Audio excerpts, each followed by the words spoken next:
solo hit will determine who our 2023 European champion is, and the referee must consult the video. So congratulations to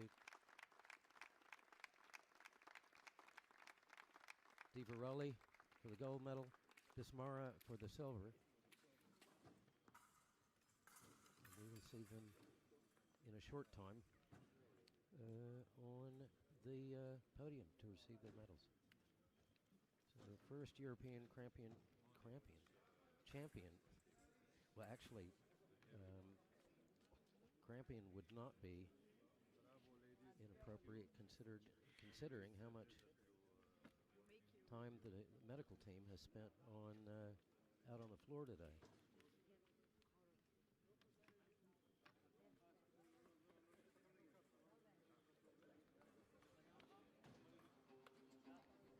And our second gold medal match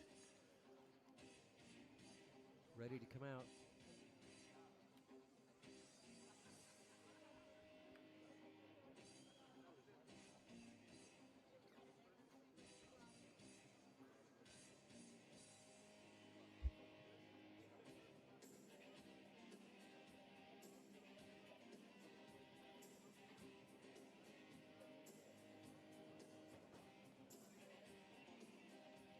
Clear the floor so that they can bring the match out.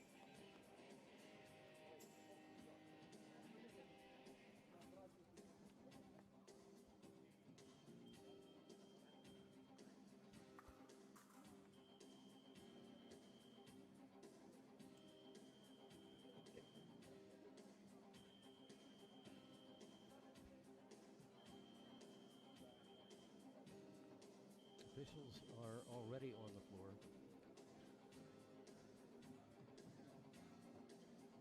To reset the captions.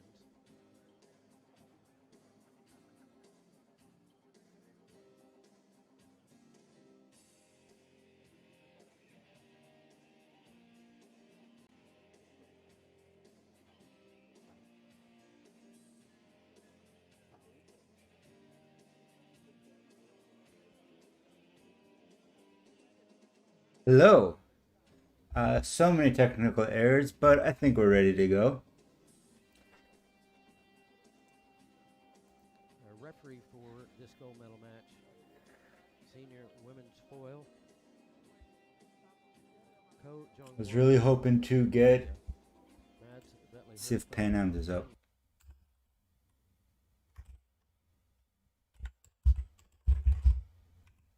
Little birdie told me.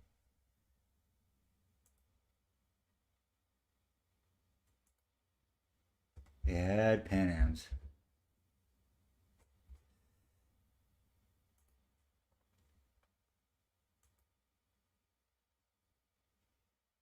We do have Pan Am's, and Pan Am's is like still going on, so we're going to watch that.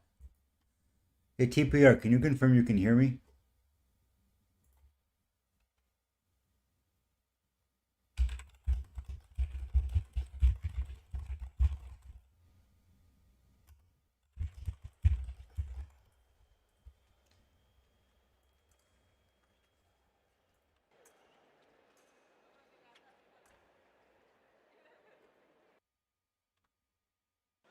Awesome. I don't know who's on that post, so we're gonna ignore it. Okay.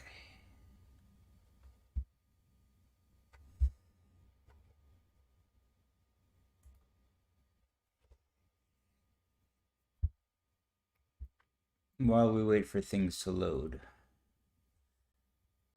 publicize the quick stream. Finn on pissed green. We are there.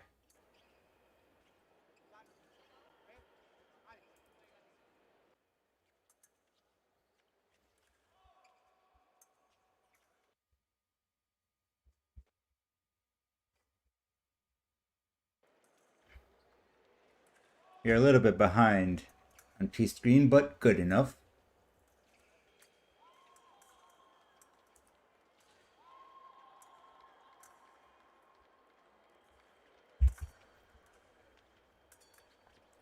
with an awful, awful camera perspective.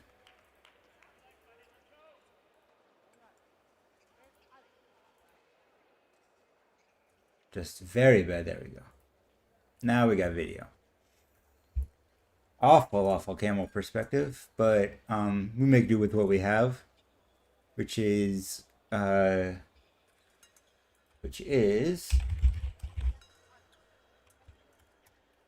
see what this is.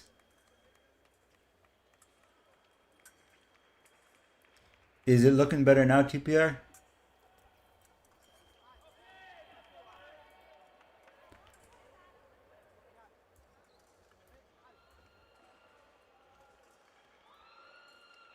Yeah. Something about running 2 monitors on Xorg while streaming makes it very slow to load.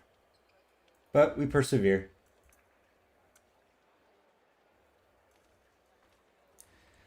Welcome, welcome. We are watching. What are we watching? Not that Canadian. Not that Canadian. It's not a Canadian. Finn Fafford versus Ruggeri Lugonis. And end of the first. Just getting settled.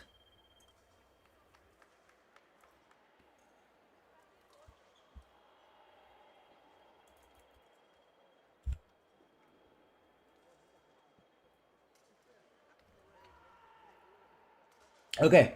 I don't really know what's going on because I just tuned in. Hopefully other people will be tuning in as well. On the theory that it's got to be better than David Blake. But I'm relying on you guys, whoever's here, to tell me of interesting bouts you'd like to watch. We're going to catch Zhang McDowell. We're going to catch French Lamardo. I think we missed the Lamardo team kill. Yeah.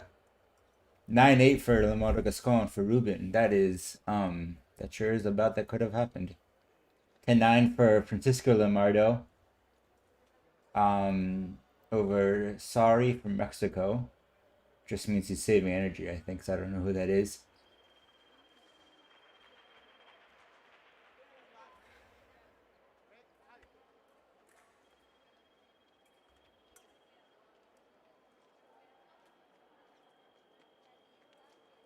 Alright, a lot of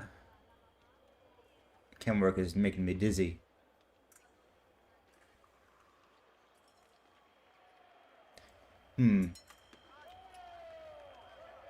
Yeah, Fafford is kind of waiting there for Lugonis to do something. Lugonis has lost patience. The Fafford is kind of going into 2-tempo distance and then out of it, and then into it, and then out of it. He's never making any threats beyond that. And so Lugonis is trying to catch him into that tempo one way or another and see what he can do with that. But, you know, that's exactly what Fafford is waiting for.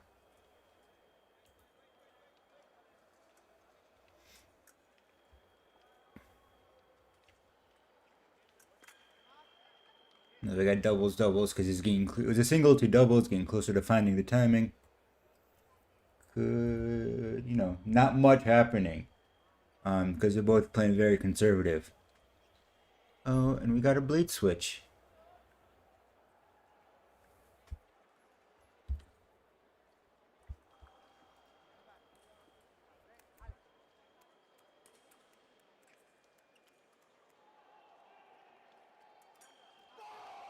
No, I see. Minus makes it so bright, but it does. What's that thing do? There we go. That's decent lighting. Probably. Alright, 9-8 Fafford. And I was comfortably in the driver's seat, keeping that defensive distance. Lugonis is pushing and pushing, hoping to get the big reaction out of it. Pushes a little bit too close without committing, and Fafford picks him off on the hand.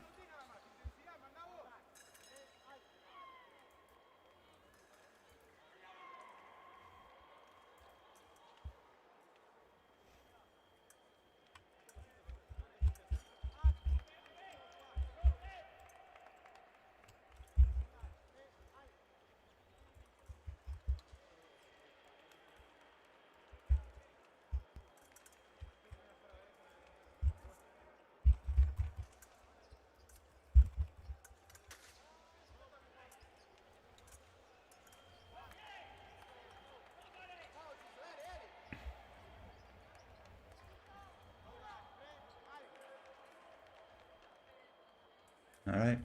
We got a lot of time left in this bout, and it's only 2 touches. That's not a lot. And Lugonis has been on the circuit for forever. He knows what he's doing. So I'd expect not to go quietly into that good night. But another really good arm shot by Fafford.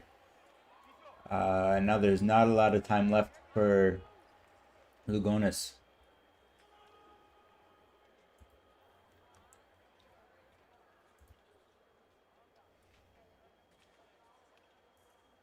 But at this point, it's probably a win for him to be able to get to the third period and get a minute to talk to his coach. It seems just very repetitive from him. Fafford isn't giving Lugonis a lot to work with, but it seems like Lugonis isn't really trying out. And he got that one. But it's more of the same. They got him to 13-11.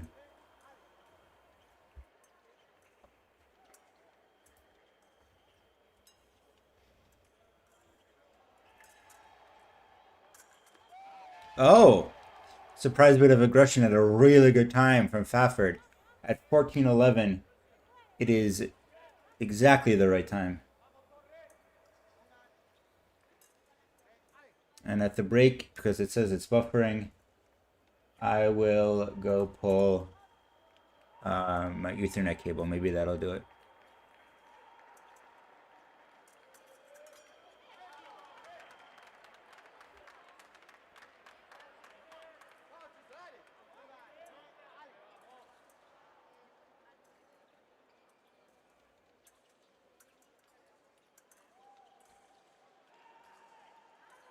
And we made it to the third, but Lugonis has to fence perfectly from here on out. Be right back.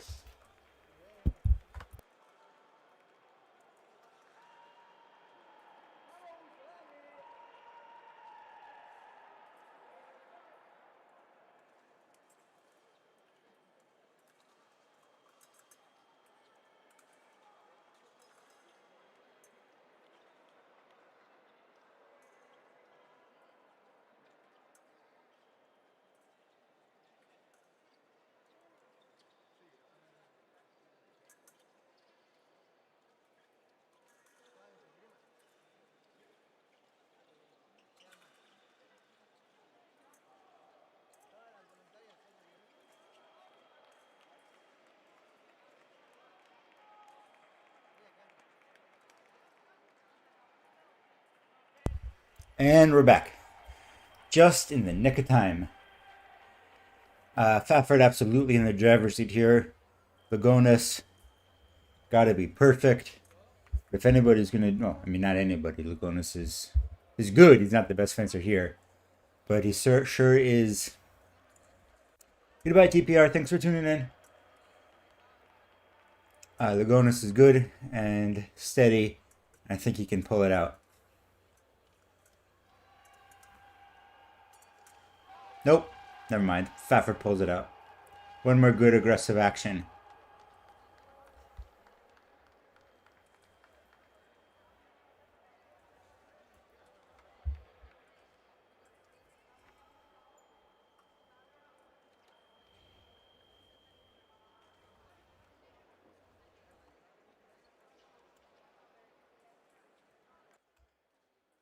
All right. Let's see live real quick if anything is happening.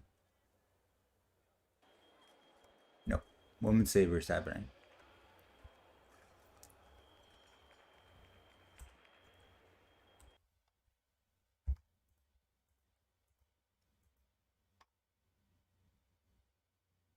Nice to see I'm not the only one with stream issues. David Blake having 12-second streams. A lot of respect to that man for getting this stuff out. I don't think we had really any Pan Am streams before this.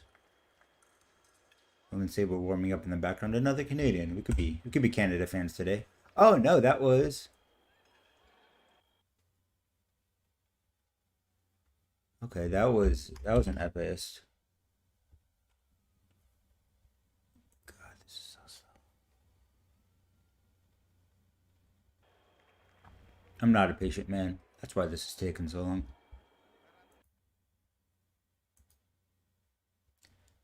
think also I'm talking to myself, but could be worse.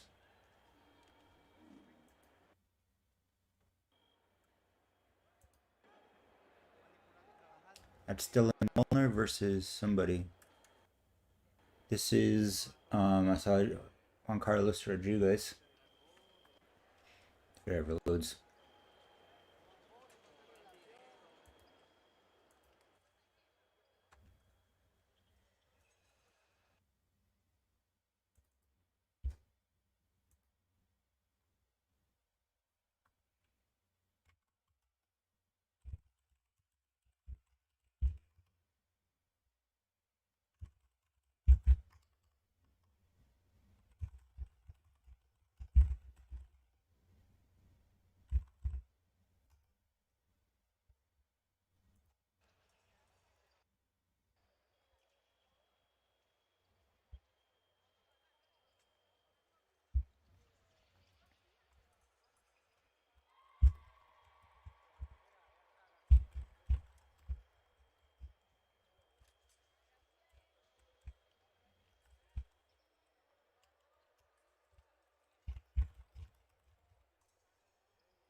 Broke my other monitor.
Testing, testing. Testing, testing. Okay. Something's weird with this mic. Thanks for letting me know.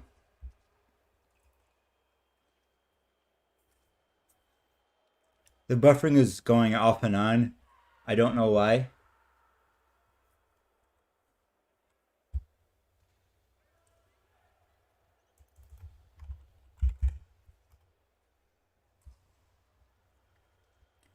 But if it sorted itself, it sorted itself. Every time I mute the mic, it seems like it disconnects. And it didn't used to do that.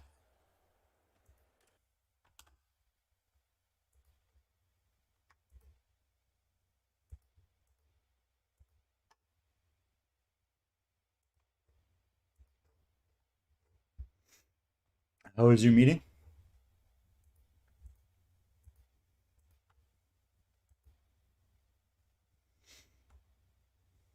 Blame Comcast. I would blame Comcast. One of my best friend's dads works for Comcast, though. Nothing here.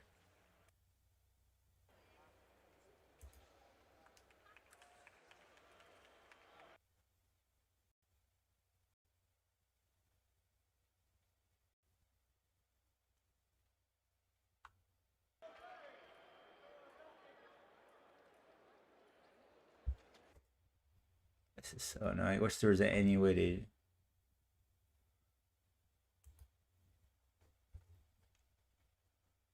Oh, just stand up. That's fine. For your new project that you're head of now, right?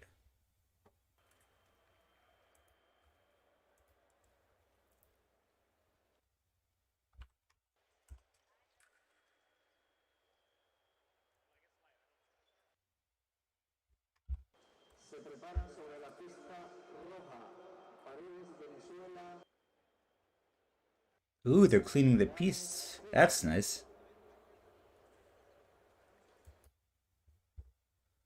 See what the last spot on red piste was. I'll wait for the next round to start.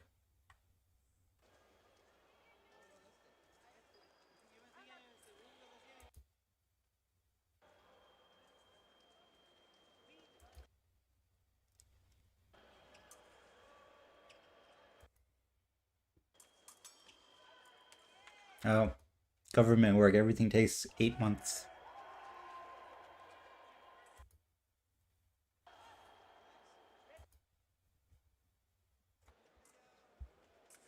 Alright, close enough.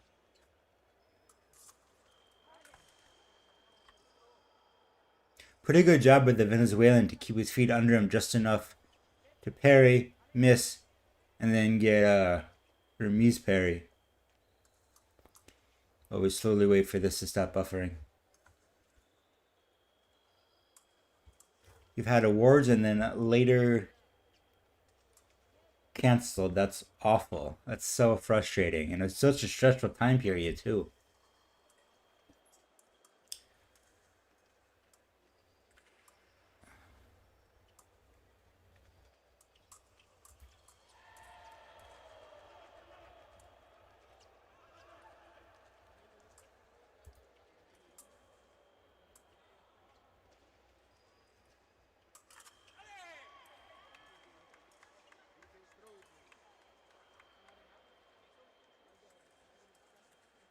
Get the touch. Oh, straighten your blade. I thought I was trying to switch it. Good to see a bunch of Costa Ricans.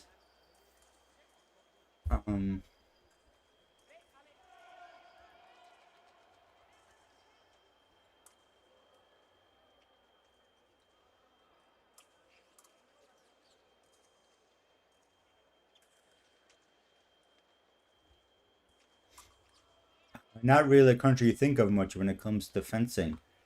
But with 3 or 4 fencers in the top 32 here, it's a good start.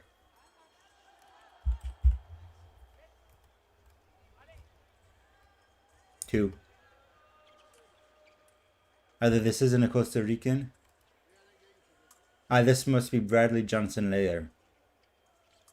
Assume is also a kid. Versus Lugo, yep.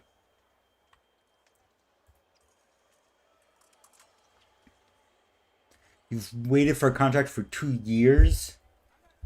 I don't think I've ever been in a job for 2 years. I think 2 years is about my limit.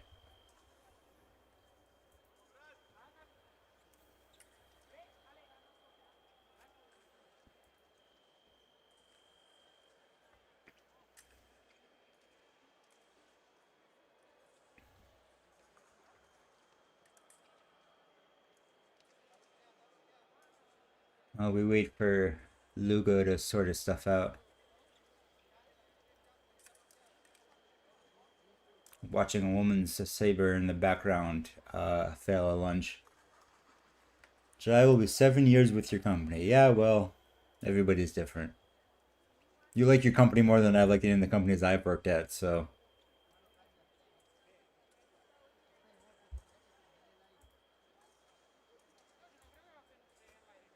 Well, this isn't live. We can skip ahead to the interesting part.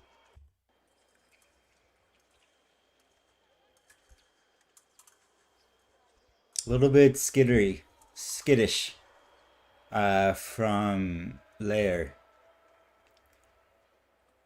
Lugo is pushing and he's running backwards and totally losing his footwork.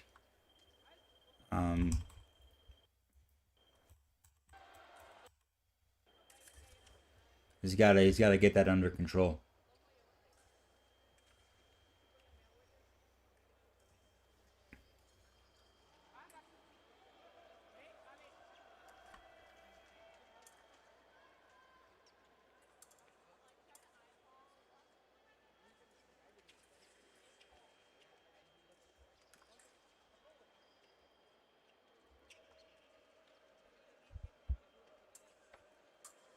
Pushing, jumping backwards. That's the bad. Lugo stay in balance. See? Watch Lugo go backwards. His knees are still bent. His feet are the same distance apart. And he's ready to push. He's ready to counter. That's what it's got to be like.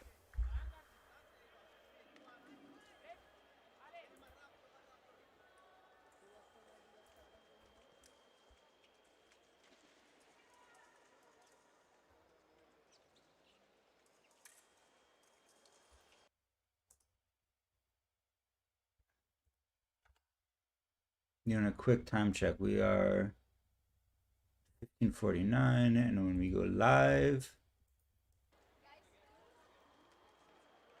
we're in the middle of a bout. That's not good.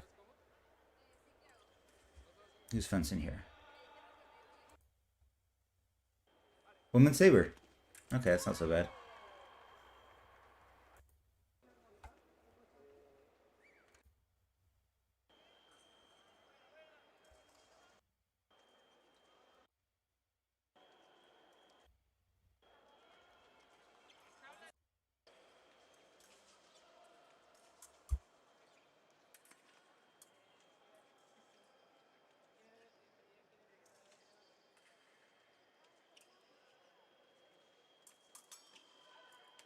Now we're back to where we started, which is that Lugo is just keeping himself more centered on his legs than Johnston is.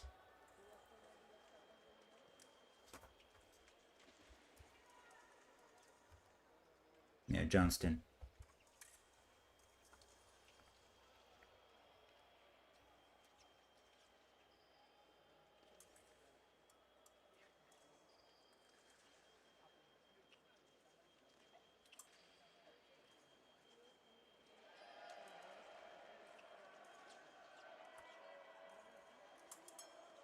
And honestly, that's all Lugo is doing here, is waiting for Johnston to get off balance, try something, and then I guess get a double if he's unlucky. But really, Lugo's so much more explosive from his stable base that there's not a lot Johnson can do unless he shapes up himself.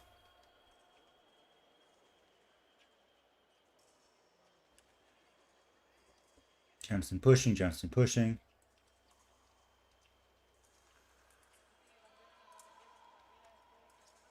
It's a pretty cool leg design for Costa Rica, at least. Got them going for him.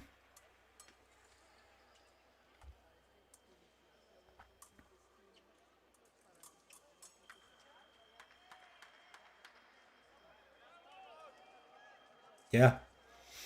Not an explosive flesh, not set up particularly well.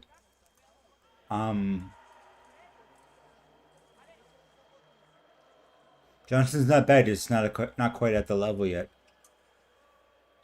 You know, Lugo's making waves, made waves on the international circuit. And this is just Zonals. Just Zonals.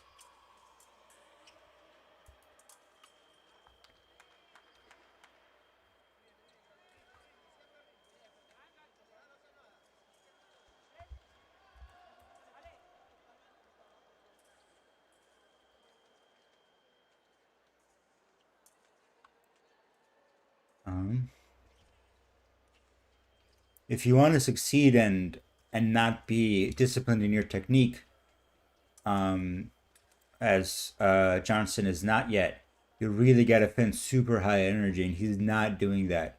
So it's really the worst of both worlds. He's not willing to commit the energy it takes to just be faster and more explosive than his opponent, but he's also not willing to commit the discipline to being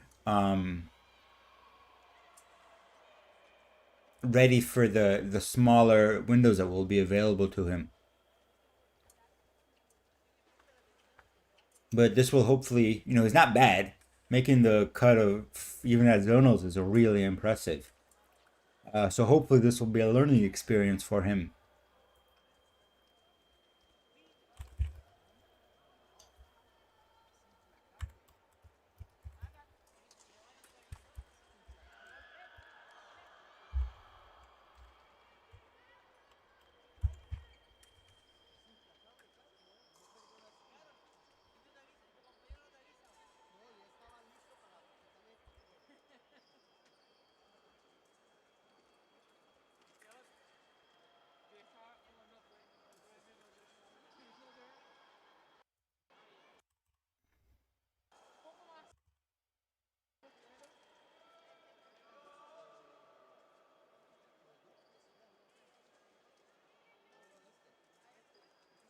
Eight five, not an insurmountable lead by any means. Those are, wow, I don't know how I just noticed this. But those are some very yellow shoes by Lugo. Those classic Old Balestras that were so bright.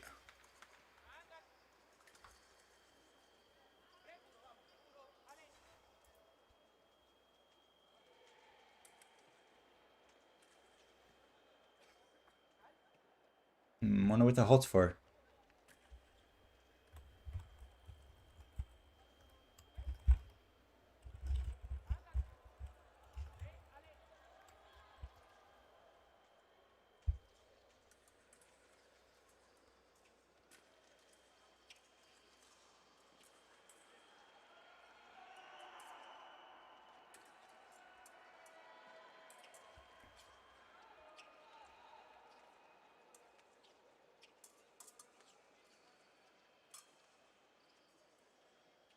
Stream didn't start until the 32, which means there actually should be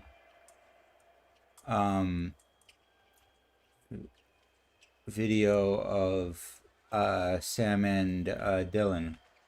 But I'm not really sure we want to watch that because that would be very sad.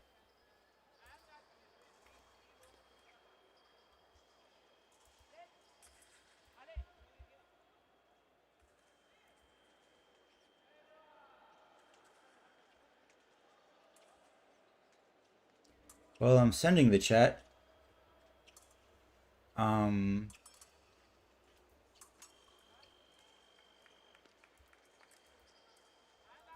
So I don't know what the deal is. This is outside my jurisdiction. I have half a mind to think that YouTube is blocking it.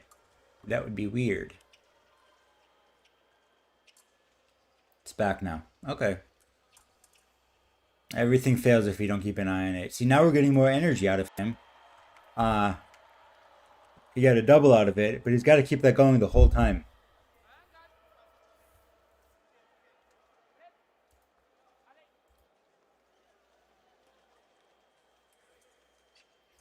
There we go. Now I can see the chat.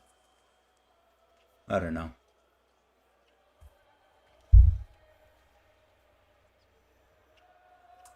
Yeah, streaming is complicated. If I was rich, I'd get a Windows computer for streaming.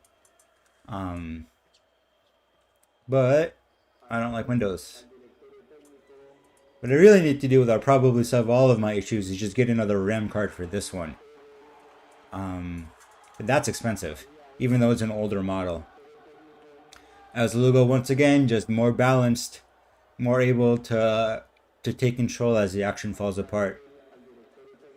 As you know, a 4-tempo action of infighting, and Johnson's completely teapotted as we get a tip touch, and Lugo's still balanced and able to keep parrying and hit.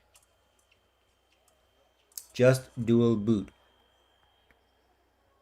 I used to do that back in my experimentation days in college.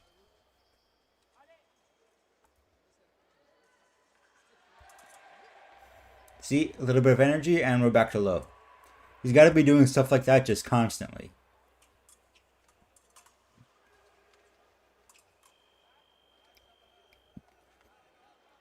More higher energy, more high energy actions, better touch.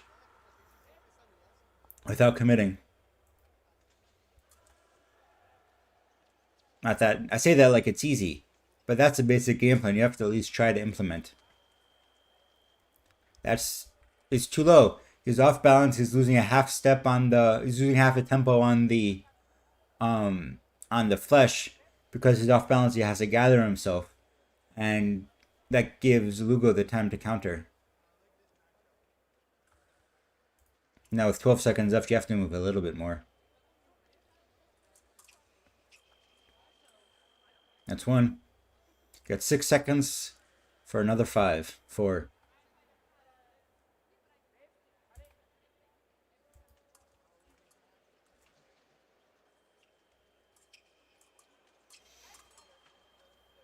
And that's it.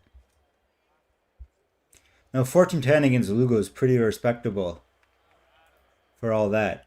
And the nice part about that would be it's very clear what he has to work on. Who's fencing here?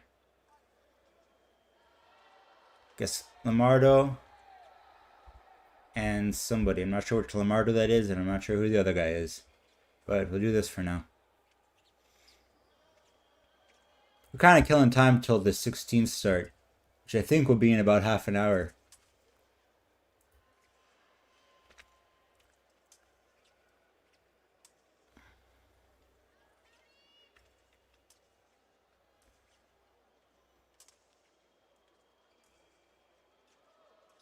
I think I'm gonna stream tomorrow too.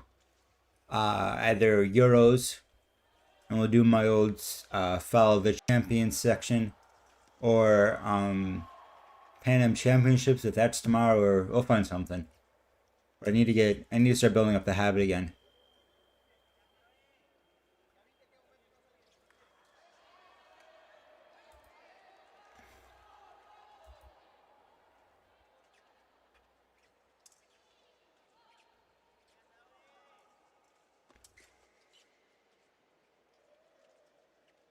That could be Mexico. It would make sense that this is the odd Lamardo out. This is Francisco Lamardo versus Leandro Sari for Mexico. All of the Lamardos are built like absolute tanks. Solid dudes.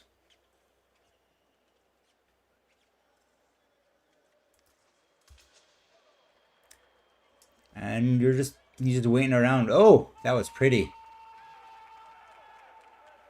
That was a very nice, very fast, very clean hand shot. Just barely slipped over the bell.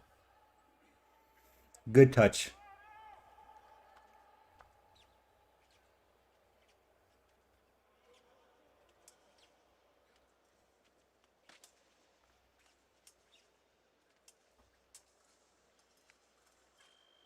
Oh, some trickery of his own in response. Jump in, draw the counter, duck it, knowing it's coming, and get the counter. Very athletic little touch.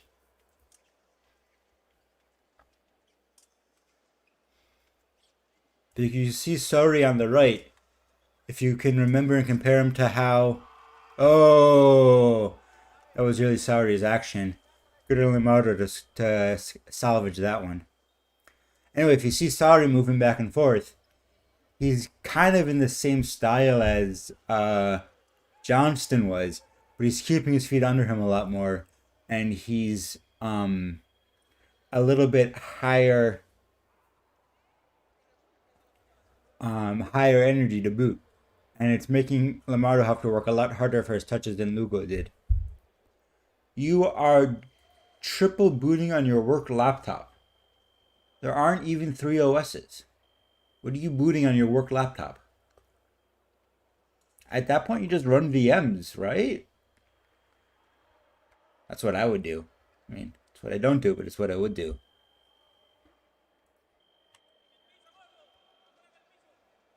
I think the less I can spend taking out my turning off and turning on my computer, the better.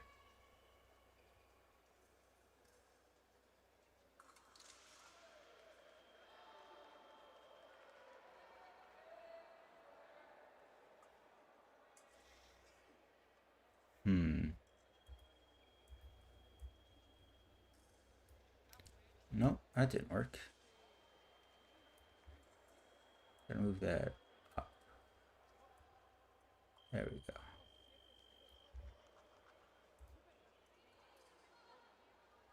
I don't really know what the point of the background is at this point. I'm trying to get the video as big as possible. If I put me down here.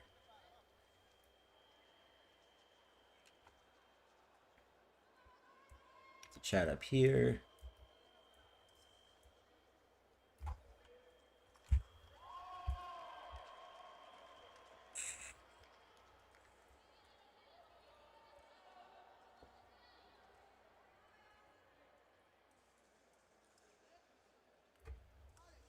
CentOS, Linux, and another flavor, and Windows, and another flavor of Linux.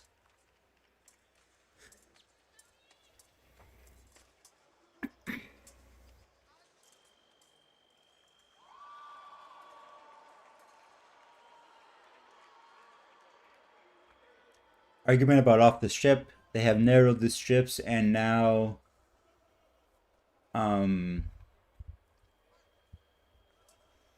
the border is off, which is a thing that could happen. Good higher energy touch, knowing he has Gaston Lamardo pinned against the back line. Just pushing and pushing till he gets him to overcommit to a parry.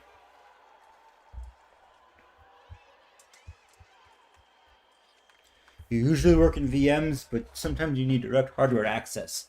I'll be honest, I thought modern hypervisors gave you direct hardware access.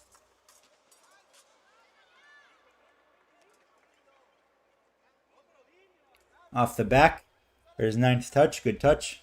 They did standardize to 1.5. It is very narrow. On the other hand, 2 is incredibly large, so...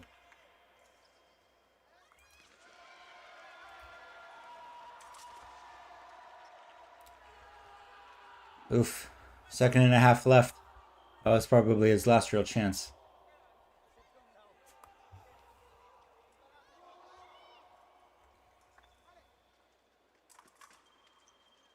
And time.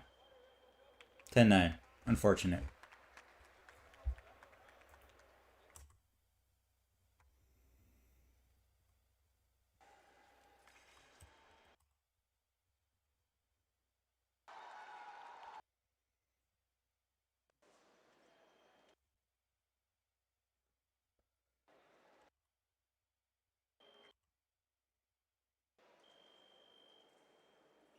believe that is Dylan Nolner on the right, which should make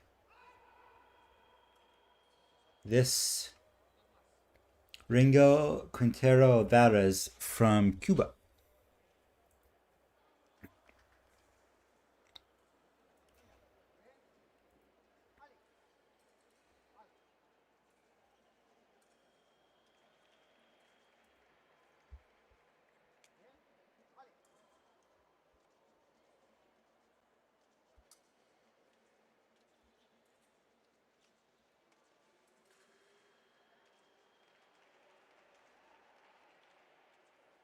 Nolner very upright, um, but he's got enough spring in his legs that it's probably fine. Quintero a little bit tenser, but his legs are a little bit preloaded. He looks very lanky.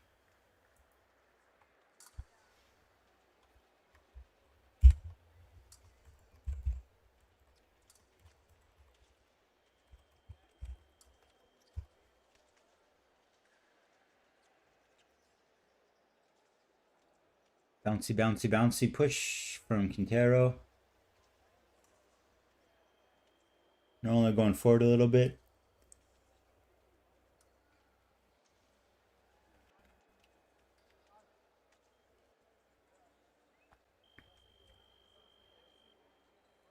See, the other thing is that last time I tried dual booting, you had to put Windows on first because it wiped the grub settings otherwise. So it's interesting that that's not true anymore. For an extremely nerdy value of interesting. I remember Nolan's been on the top in the US for ages and ages, and I remember when I was coming up, he was said the most patient fencer in the country. Just absolutely wait there the entire bout, taking all of the passivities in order to get exactly the touch he wants. And you can see that now he hasn't committed to anything yet, just standing there waiting.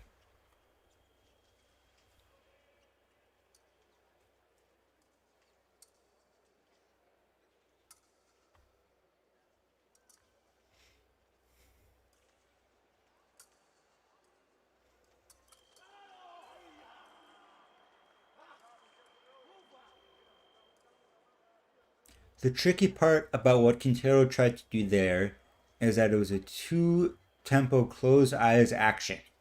And he didn't get the reaction he was expecting. Oh, that was so pretty. So fast and clean to the foot, to the leg. That's what I mean. He's standing very upright. But he's got so much spring in his legs anyway that it doesn't matter. Anyway, Quintero went beat low, hoping to get some kind of a reaction from Nolner. Nolner did not give it to him, and that's why he got the double out of it. Dangerous action from Quintero. He's got to be looking for the reaction first. That's not good. Nolner's a little faint low, drops his blade, and Quintero's coming in, but it's obviously bait. So I'm expecting a touch coming off of that soon.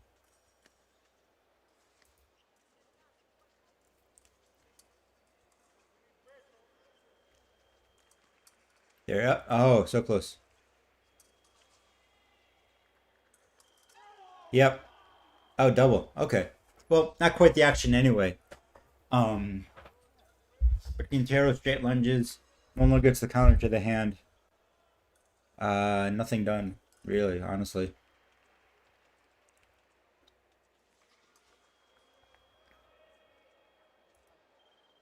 End of the first.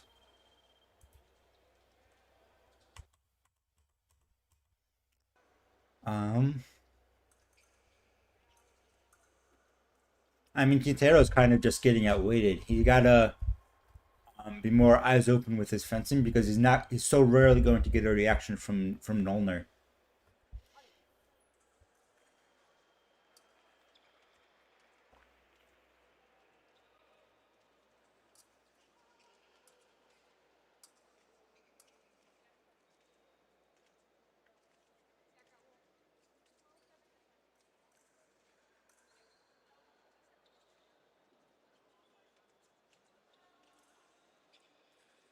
Um, So that's something he can use that he can build off, is drawing that 8 beat defensively.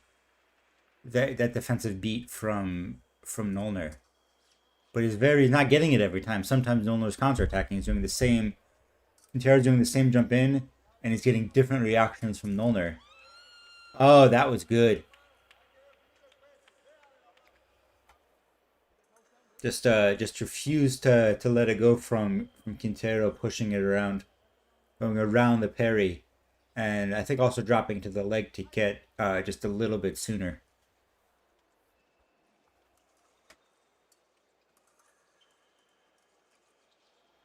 But Dylan Nolan is unfazed. He's got his game plan and he's going to stick to it. And he's going to make Quintero make something happen.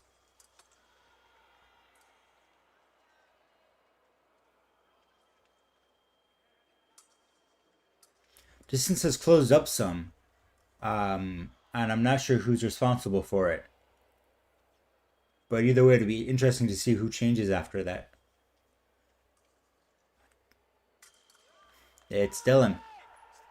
Last few actions, he's going in for the counter, going backwards, much deeper than he went before, much closer to Quintero. And then opens the distance again, gets the counter, as Quintero's is coming forward into the suddenly open distance. See, so there we go. And Quintero a half step late into the double.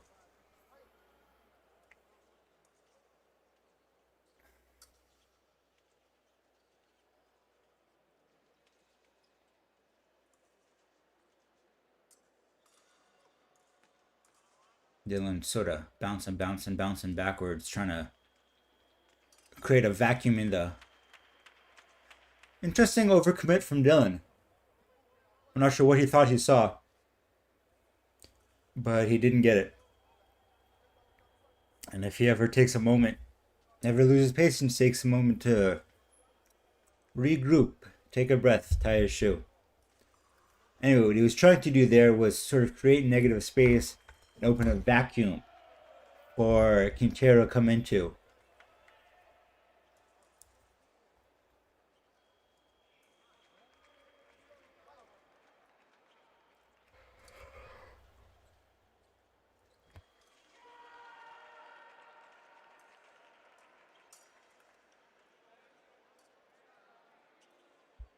"50 seconds left. It almost looks like Dylan's waiting for the period to end. Blade contact, but not like meaningful blade contact, just sort of waiting around blade contact. That lunge was a little short from Dylan. That might be a symptom of his high stance.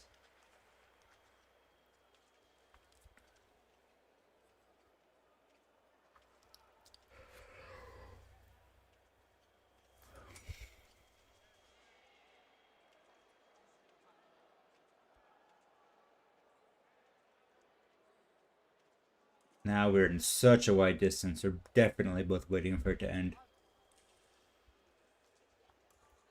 All right, 5-5. Oh, you're kidding me. 4.5 seconds left, and he calls he calls passivity. That's so silly.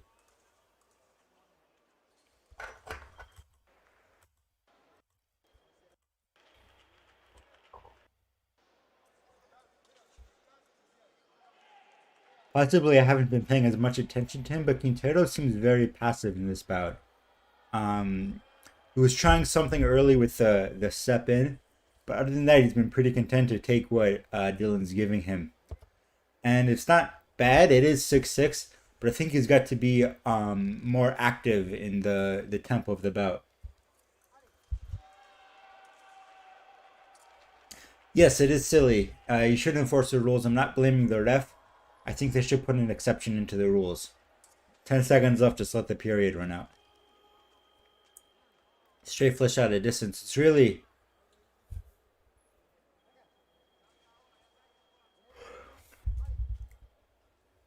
I feel like if Quintero was a little bit shorter, this would be a very different bout. I think he's just getting lucky on the doubles.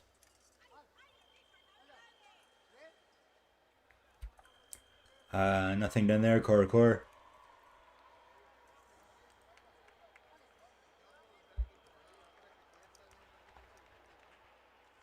I have no idea if they've updated these machines or not.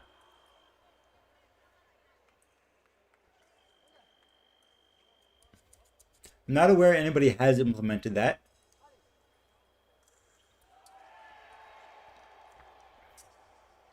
I know refs are given a separate timer to hold that tracks a minute, but I don't think anybody's put it into the machine itself.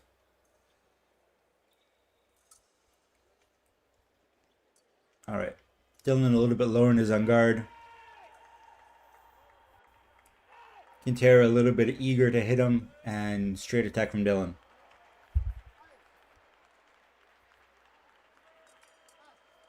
Much longer lunge, a little bit lower in the on guard. Now a double, but a double is good for Dylan.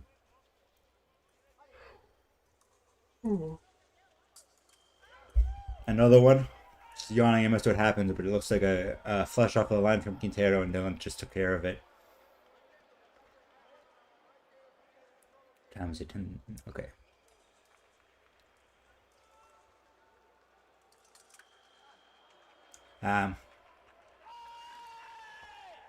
Dylan goes forward, Quintero goes backwards. Quintero tries to stop and go forward, and as soon as Nolan sees Quintero stop, Dylan finishes, and Quintero is trying to counterattack, but he's a half tempo late, and that's a really good touch by Nolan. Nolan goes forward, a high-low with the blade. Quintero is very reactive to everything Nolan does, and it's not great for him. I think that's why, now that Dylan's figured that out, it's why he's gotten these 3 touches in a row.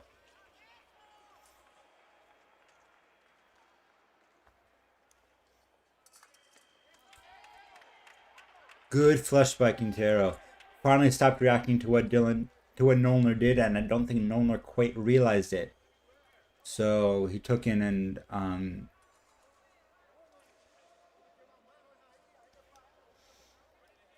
because he wasn't doing something else, he had time. He was ready to do the flush.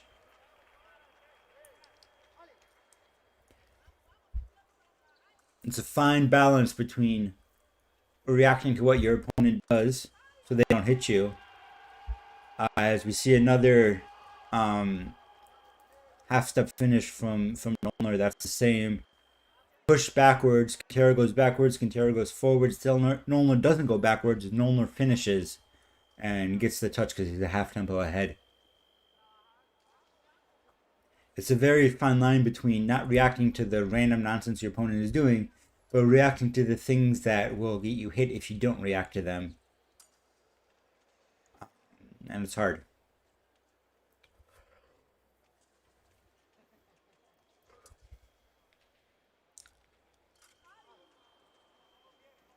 Quintero another little bit out of distance. No big jump in this time from Nolan.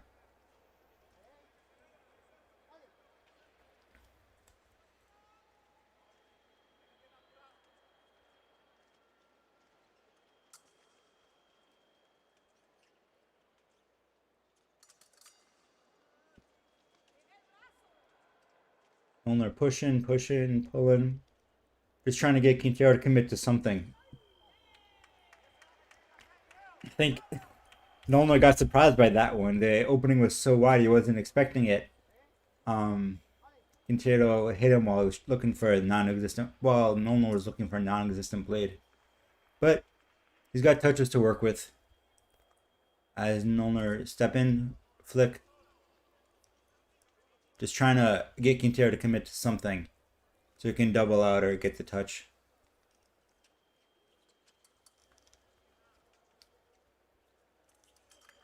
And there it is. Patient, good fencing. A little bit, Quintero looked a little bit lost, but Nolan's very good, so I don't blame him. I think we're back where we started. Yeah. Let's see.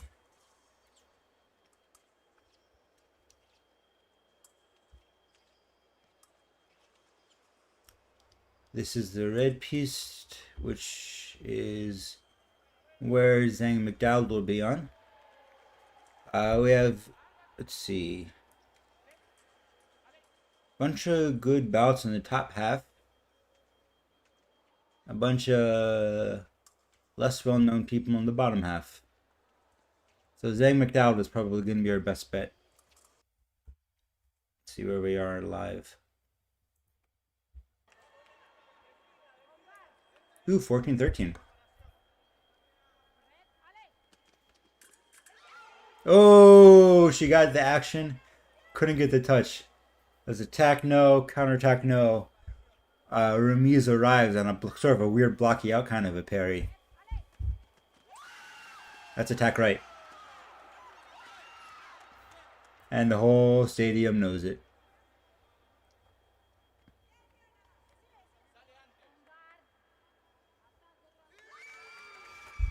Yeah. Hold from, that was a hold from the left. Where the right went straight.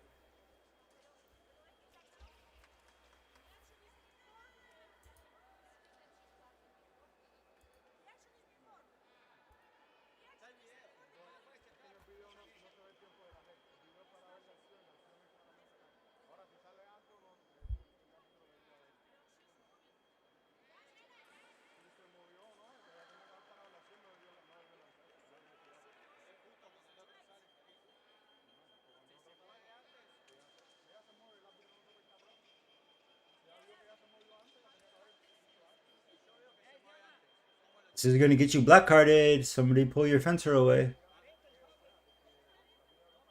The call's been made. There's nothing you can do about it.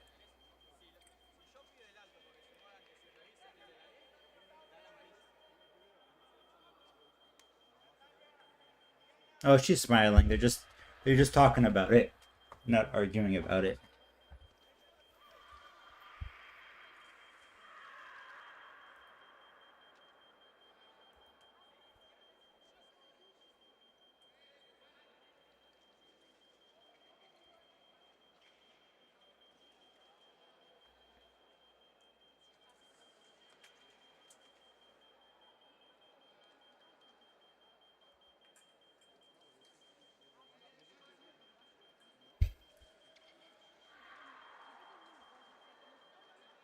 We have supposedly 10 minutes. Let's see.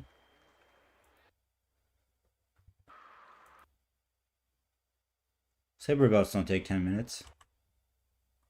We should be fine.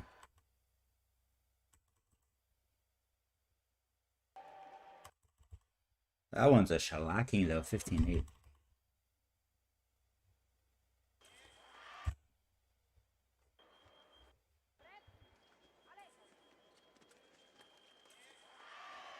Didn't run over. Panic counterattack. She's got knocked off balance.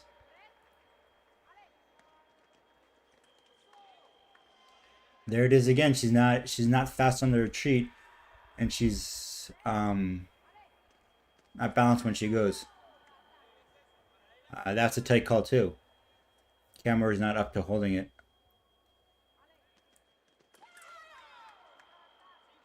And that one looked better.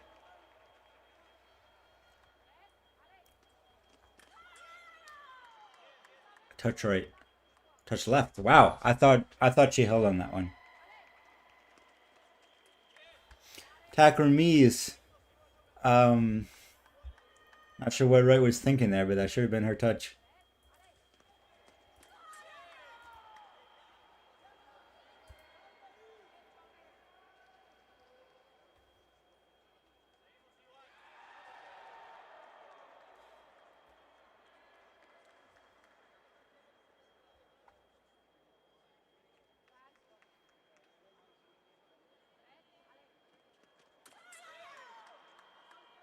Attack left again. She's really good on that fast off the line kind of a thing. And really good recognition there to get her on the parry. There we go. That's the attack, no counterattack Wright's looking for.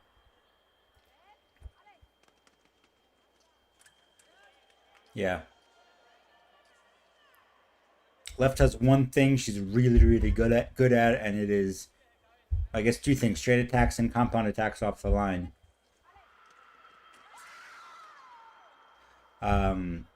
Which, to be fair, she's doing really good at.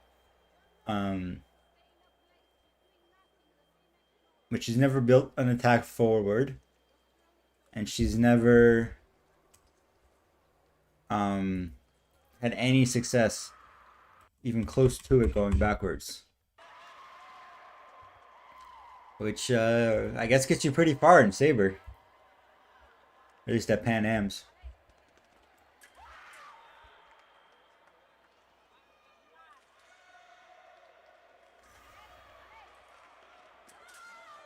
Somebody else in the old Balestras, are they still selling those, or are these people who stocked up, or is it just only now made its way over to Mexico?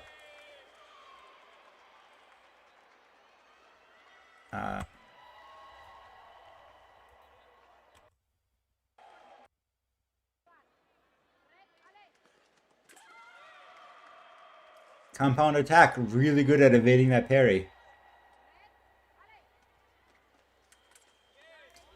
Attack on me is really good. These are this little things, these two things, she is like world class at. Another really phenomenal. She's getting red. Like Fencer on the right knows what she's going to happen, and she still can't do anything about it. There we go. That's the attack. No, finally. But even that was tight.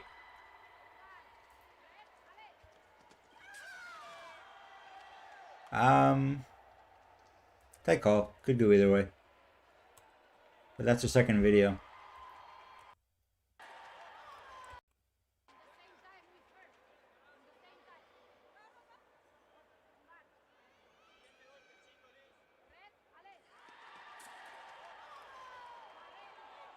That was, you know, parry post in the middle, but I'm pretty sure that was accidental. He just attacked through the line.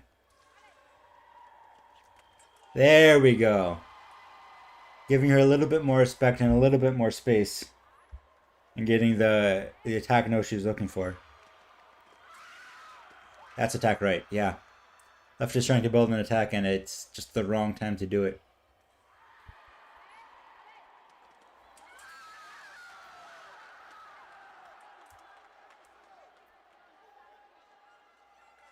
Tight call.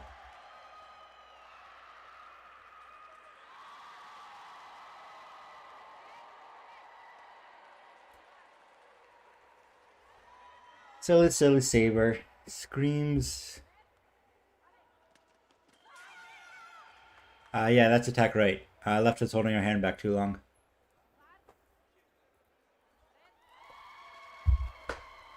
I didn't hear the ref either. I don't blame her. And Gonzalez is annoyed because she was all ready and raring to go.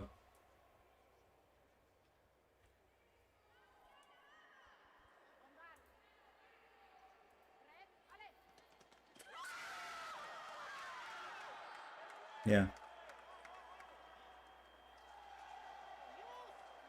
Card? Oh, interesting. I thought that was attack right.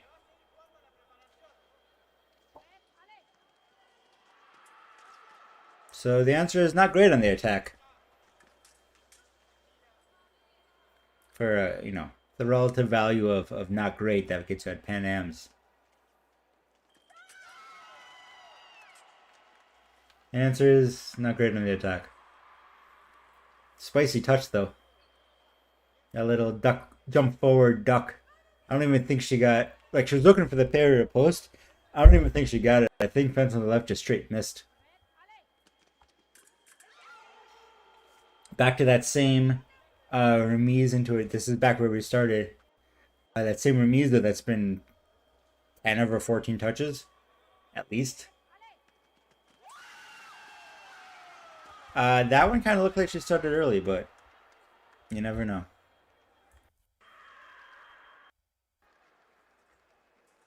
Alright.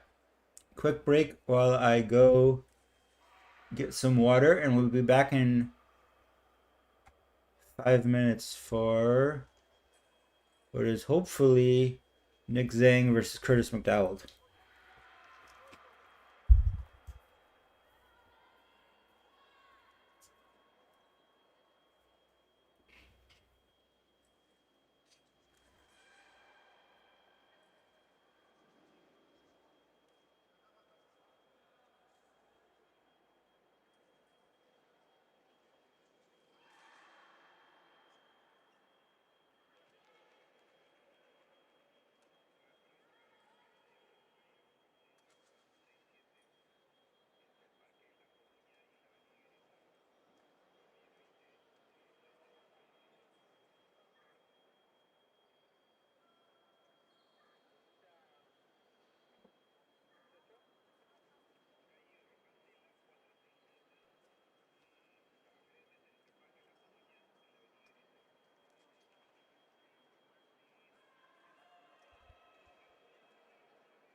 Yeah, maybe that's what she was arguing about. Which would honestly make more sense.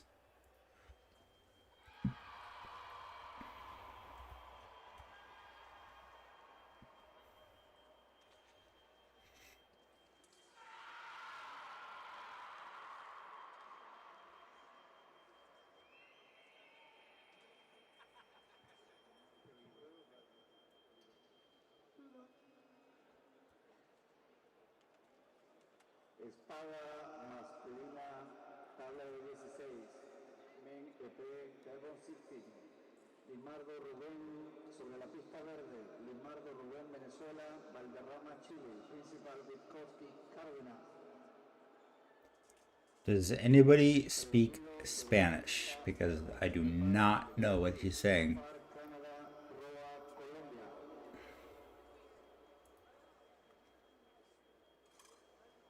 Sobre la pista,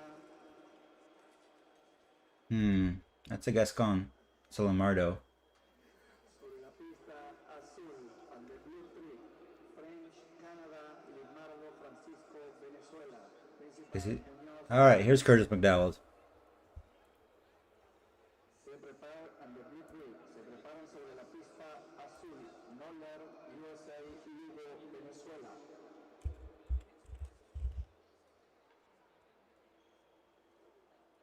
Sobre la pista roja, and the red three. Shan, Canada, McDowell's, USA. Principal Sabate and Celine. Se prepara and the red three. Ojeda, Costa Rica, Ewald, USA. Principals Ramírez Morán.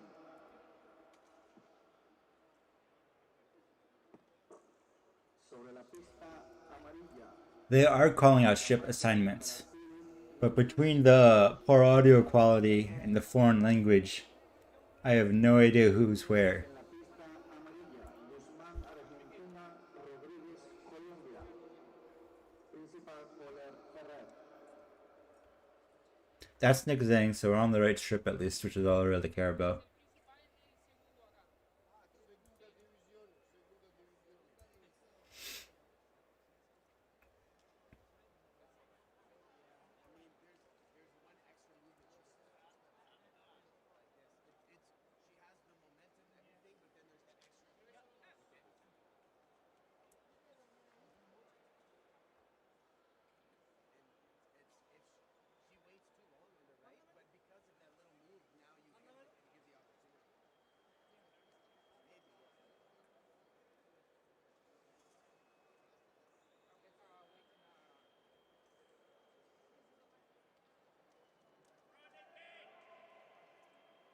Yeah, I've never studied Spanish at all, so all I get is the parts that look like English.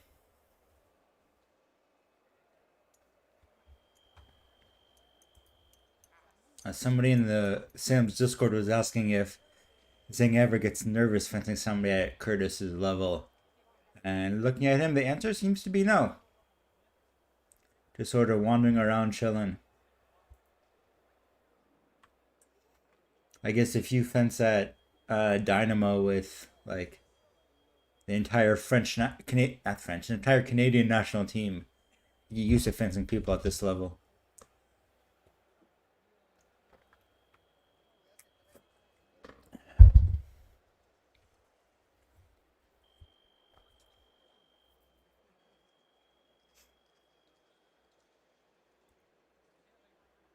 Voluntarios de video a la pista verde. Voluntarios de video a la pista amarilla. Voluntarios de video sobre la pista verde.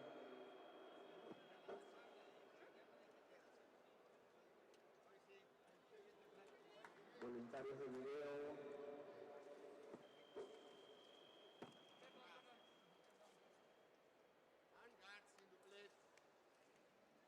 Here we go. Two young up and coming fencers.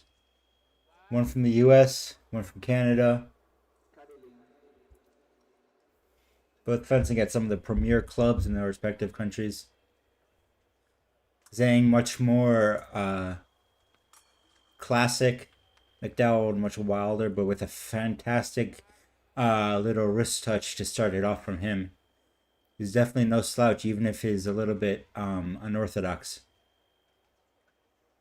Which is not to judge him. Unorthodox is great if it works.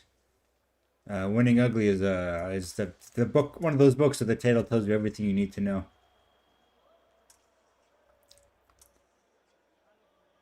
I will say he seems a little bit calmer than he usually does. With another one of his classic flushes that looked like it shouldn't work, just kind of finding his timing and winding up as soon as Zhang is just a little bit off balance. Zhang jumps, Curtis finishes.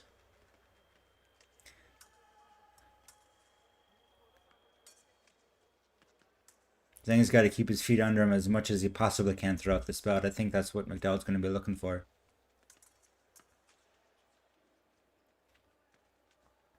But we've got, you know, a long way to go.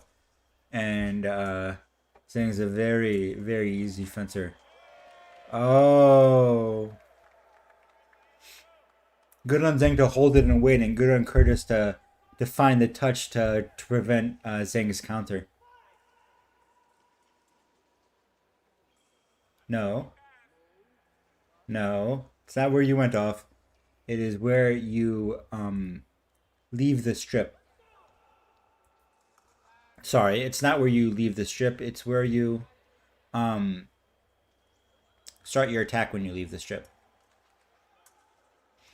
Though I guess he didn't go off, he got the touch. Unclear.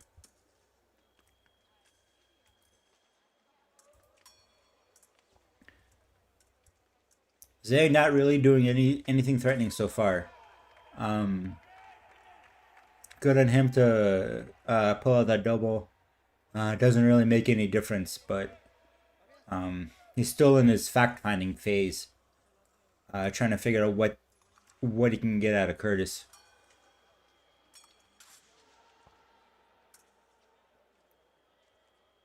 Something about his blade work seems awkward, like he can't really get a good parry.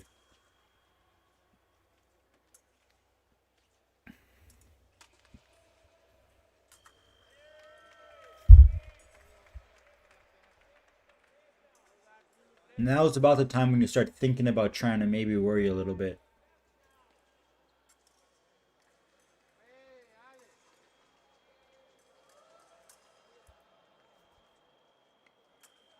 Oh, there we go. Good flick to the wrist. Curtis is doing a lot of forward pressure with an extended arm, and Nick is punishing him just punished him for it.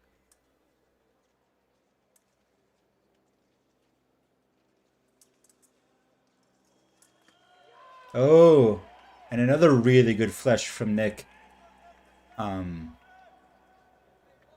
Curtis looking a little bit lazy because Nick hasn't done anything yet, and Nick takes full advantage of it.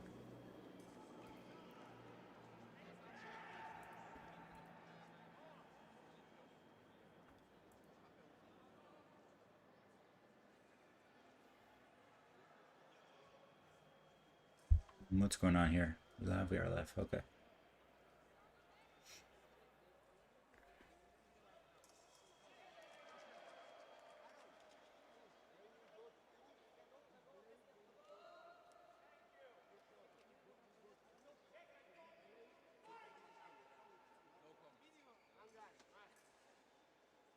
I'm not sure what happened there. If you see it, post something in the chat. I'm not sure what he's arguing about. Maybe he stepped off and therefore he thinks Nick's touch shouldn't count because it's a halt. Is the thing that makes the most sense to me, but I'm not sure.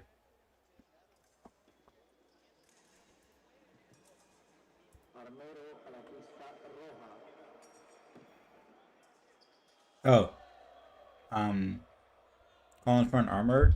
So maybe he thinks the strip's not grounding.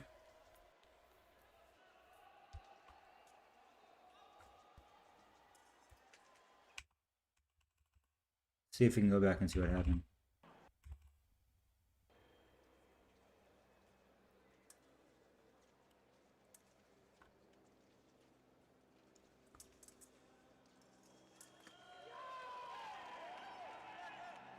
There's the flush. Not close to hitting the ground.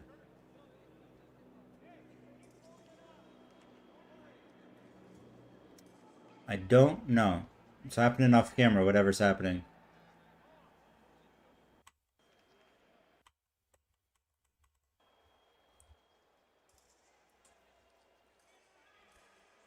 A good flush from Nick, honestly.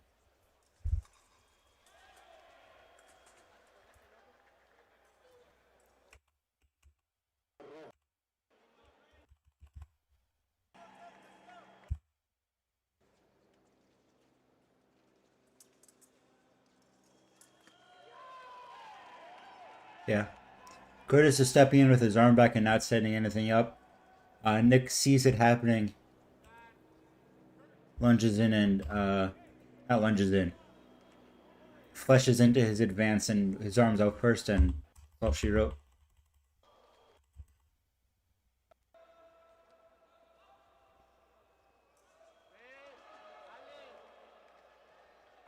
Nick goes backwards off the line. Hand down by his knee in an extreme absence. Curtis is matching him as a base and guard, but much more active with the blade.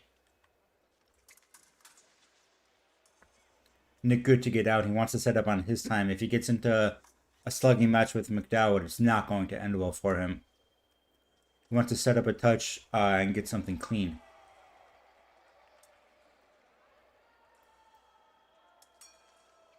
Poking for the wrist there. Low percentage shot, low risk shot, so. McDowell's hand is active, which is really good. Oh, there's another flush. I really don't. Maybe a core argument. I don't think so. Because he did something off camera that Zhang was pointing at. And then they called an armorer.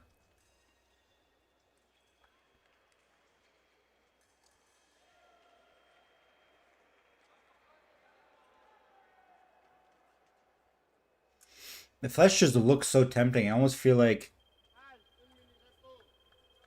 you want to flesh into it. You want to counter it. And that's what he gets his where that's where he makes his money with it. Is you're not prepared for clean flesh, you're prepared for a bad flesh. So you try to bail out of whatever you're gonna do. Because it just looks so juicy. But he's ready for that, and he extends before he really commits to the flesh, before he goes forward with it and gets the touches that way. Clever way to combine the feint into a forward flesh.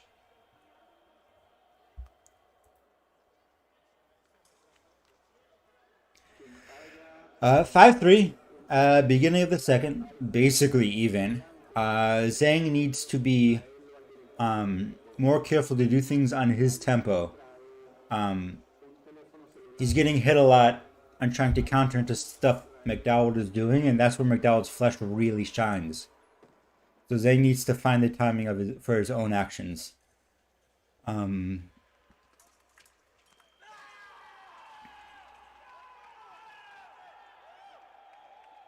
Or take that fantastic forward twice and hit.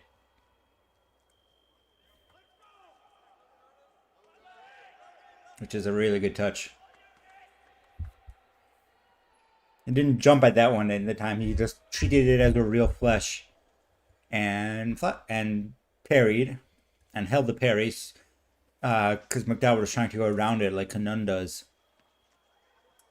and finished. Good abort from Zhang there.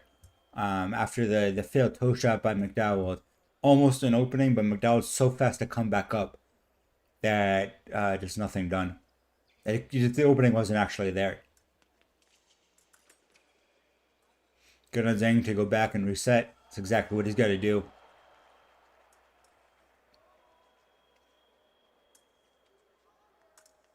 McDowell does not strike me as a patient fencer. So I think if Zhang waits him out, he'll get him to commit to a mistake.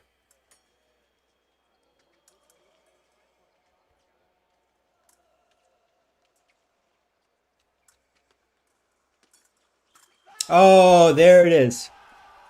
There it is. That was so pretty. Nothing done, nothing done, blah, blah, blah, blah, blah, blah. McDowell doesn't go back far enough. Zhang sees his opportunity and jumps on it. Great straight lunge.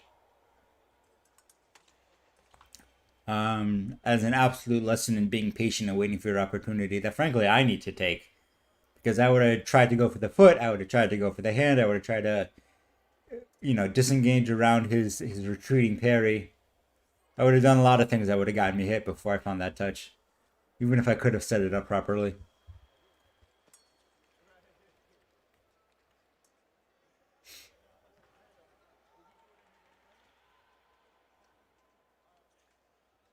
Now we're getting the weirdness and the offhand motion from, and like the torso tilting from McDowell.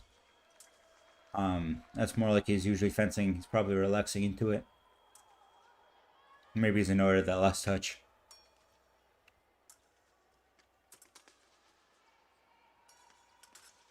Oh, two really close ones from Zhang. You got our first passivity.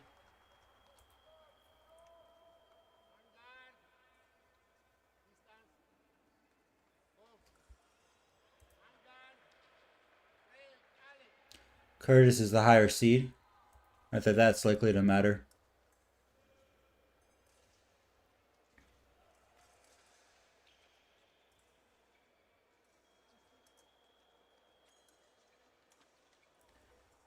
A little bit of a change in tempo after that as Curtis pushes and McDowell and Zhang retreats. This is really the first time we spent significant time in Zhang's half of the strip. I wonder if Curtis is bored or doesn't know who has non-combativity or just doesn't care about it. He's trying to catch Zhang sleeping at the end of the period. But, it's not really his distance. Zhang's like, not this time. Alright. 6-6, 1 non-combativity.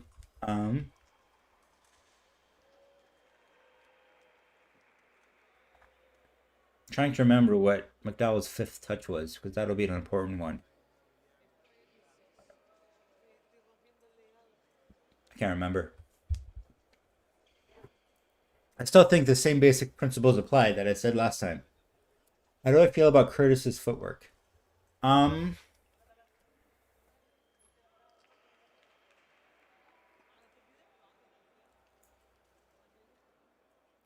don't think his footwork is an especially crucial part of his game.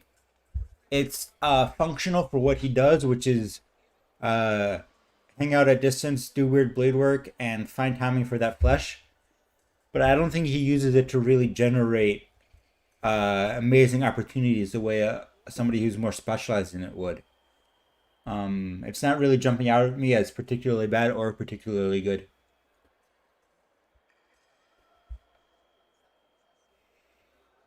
He's a lot more focused on finding about the right distance and then messing around with it using his upper body and his blade. It's a big difference from your opponent's perspective when your blade comes from behind your knee to like that 80% extension like that.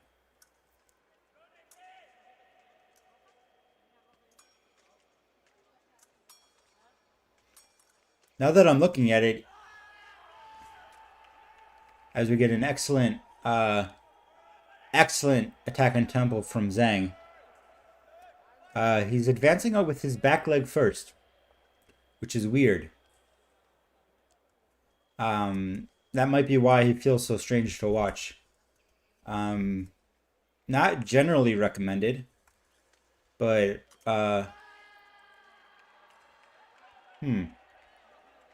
another really good flick to the wrist from Zhang. He certainly found something going on right now. You think his fork is one of his weak points? That's probably so. That another really good one from Zhang. Curtis is mad now. That was just an absolute gift. He's just hoping he can bully his way down with flicks. Curtis really's got to take some time to relax now, or Zhang will just keep ripping him to shreds.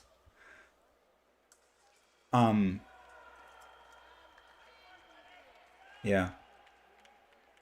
Double, but double's all to Zhang's favor.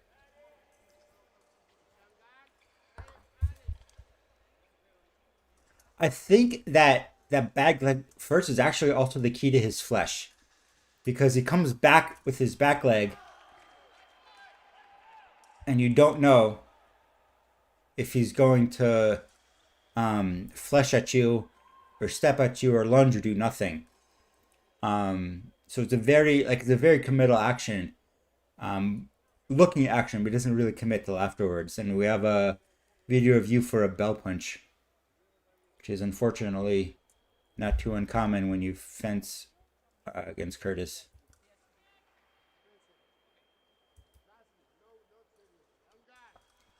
Ref says no.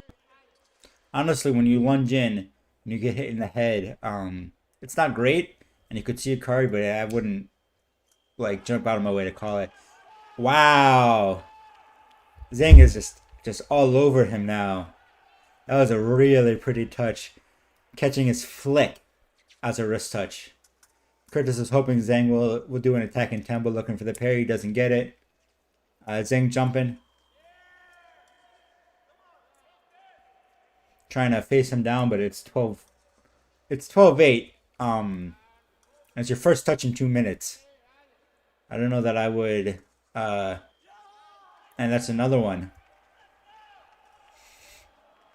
Man, Nick Zane's point control is out of this world. That was insane.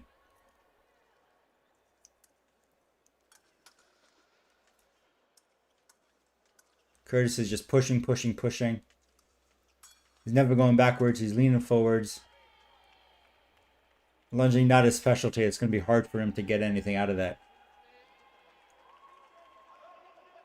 As another Nick touch that we couldn't see.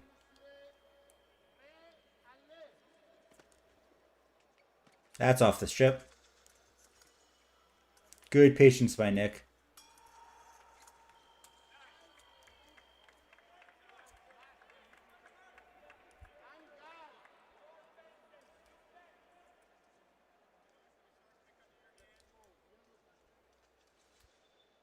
Yellow card for failure to listen to the ref, technically, for not coming on guard in time.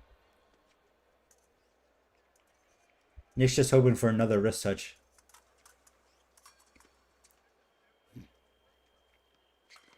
There it is. Well done by Nick Zhang.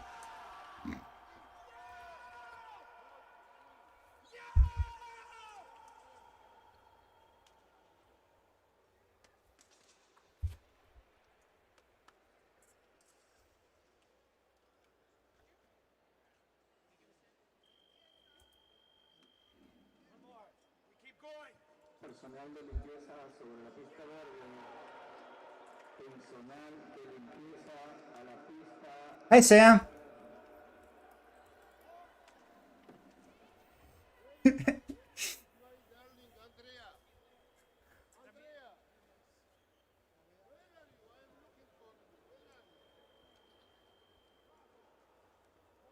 Personal de limpieza a la pista verde. All right. See what bout we're going to look at next. That was a lot of fun. Hey, double-digit viewers. Thanks, y'all.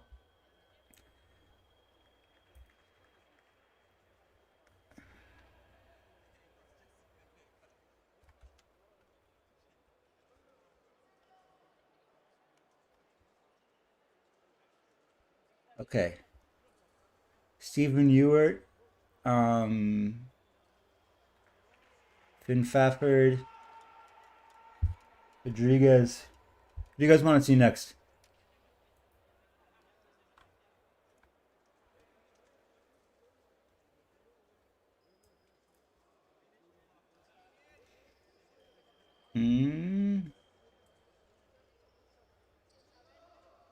Let's watch Nolner and the green piece.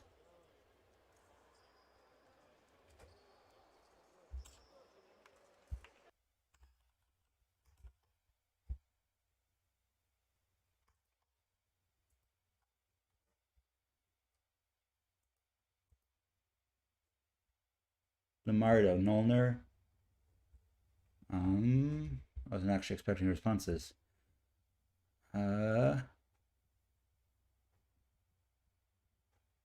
We missed the Lamardo bouts. Dylan French took out Francisco Lamardo, and Ruben Lamardo Gascon beat Valderrama. So we're going to go to Nolner. That is if the strip piece wasn't broken. We are not going to go to Nolner.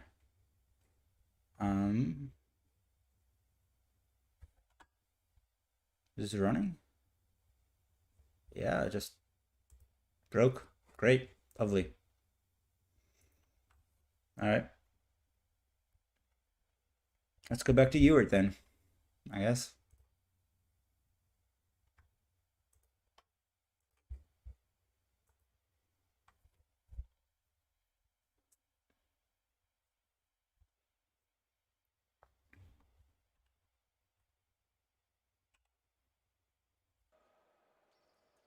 It's already 5-5. I left 5 seconds ago.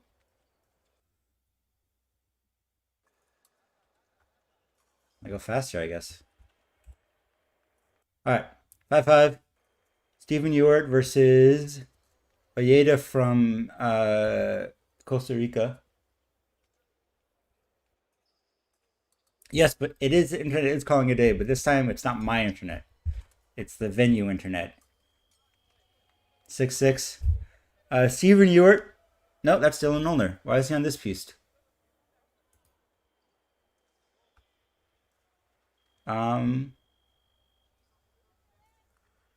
Verde is green. They're messing with me. Maybe they're just no. There's people fencing on green piece. Sean Edison Rodriguez over there.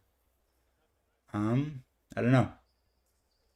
Anyway, Nolner Lugo. We got what we wanted after all. 6-6. Two very clean fencers. We've seen them already. Two very patient fencers. No surprise, it's 6-6. It's about exactly what you'd expect to be at the end of the second. 2/3 of the way through the second.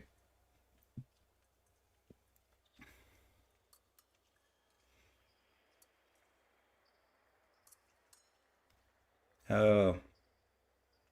Nolner a little bit too late on his feet to capitalize there. As Lugo catches him standing still. And Nolner looks for the duck, but Lugo's too quick on the extension.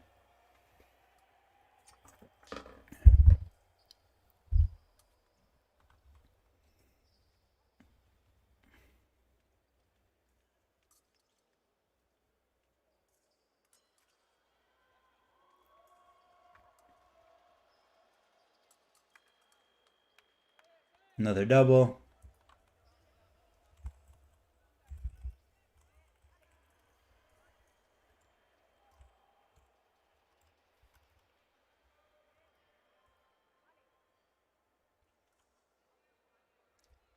Coming to the end of the second.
All right, here we go. Third period, 8-7 Lugo. Um, but Nono's not the type to get a one-touch deficit and then run his opponent another 7 times and get hit in the wrist 5 times and get a yellow card for disobeying the ref.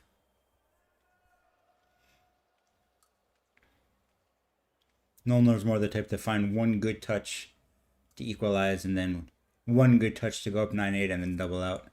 That was almost it. Couldn't quite get the parry around. That means he was taking 6 and he got caught up on his opponent instead of being able to finish the action and go straight. Sort of a counter 6 and then from Lugo.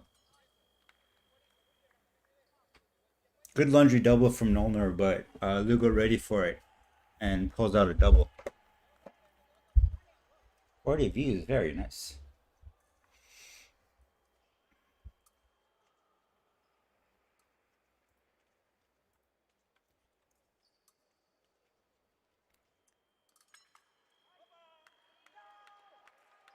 Core.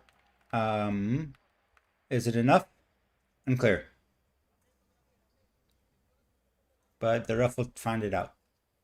Matters a lot.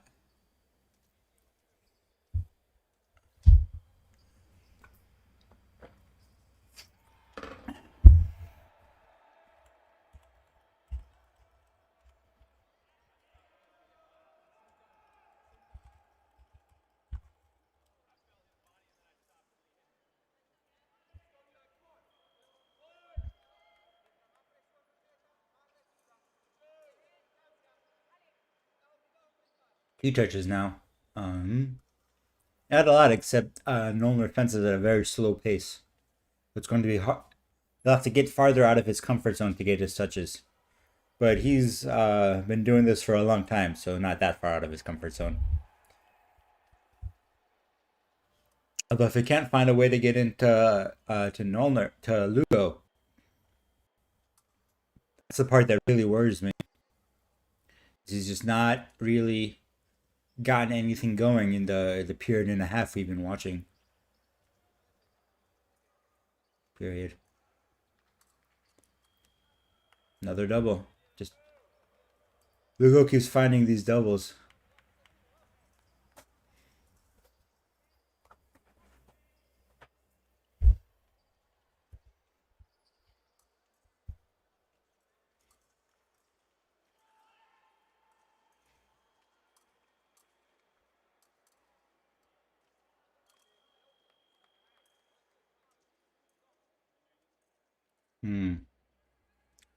What can Nolner do to get a touch?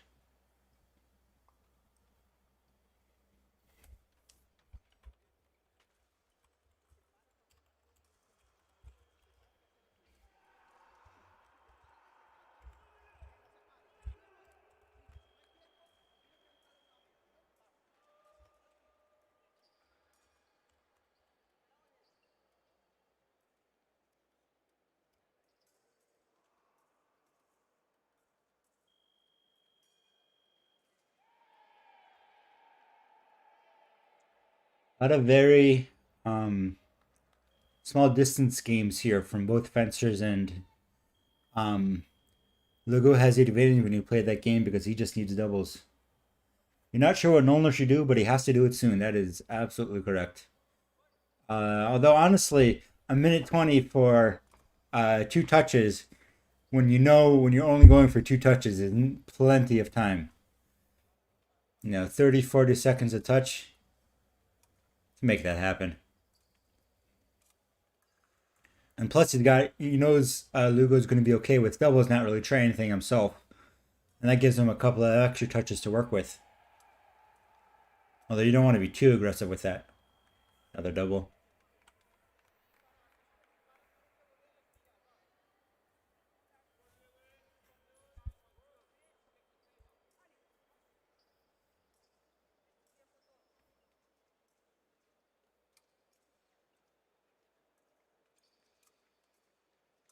Try and speed your stuff from farther out. Just a lot of different. Oh, I thought he got that one. It was ready for the 4. Maybe just a little bit out of distance for it. Good touch by Lugo, 14-11. He's definitely trying things. He's uh, pushing from out of distance, showing different preparations to Lugo to try to get him to bite on the wrong one, and doubled out.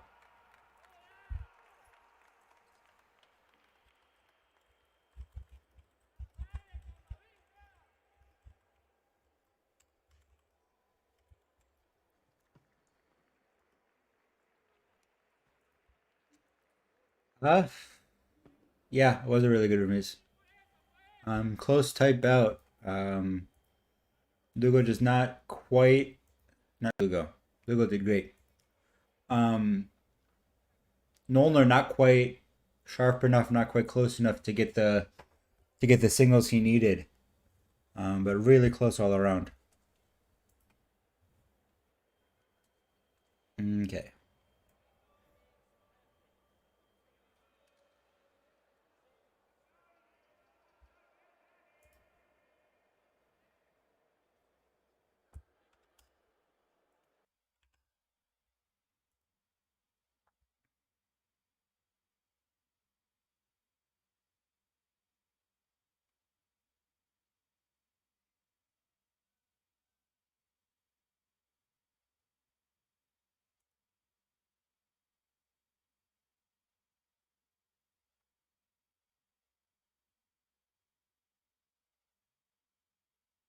Hmm.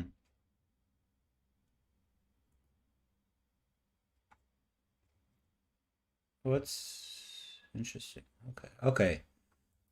Okay. Okay. Okay. Okay. Um. Hmm.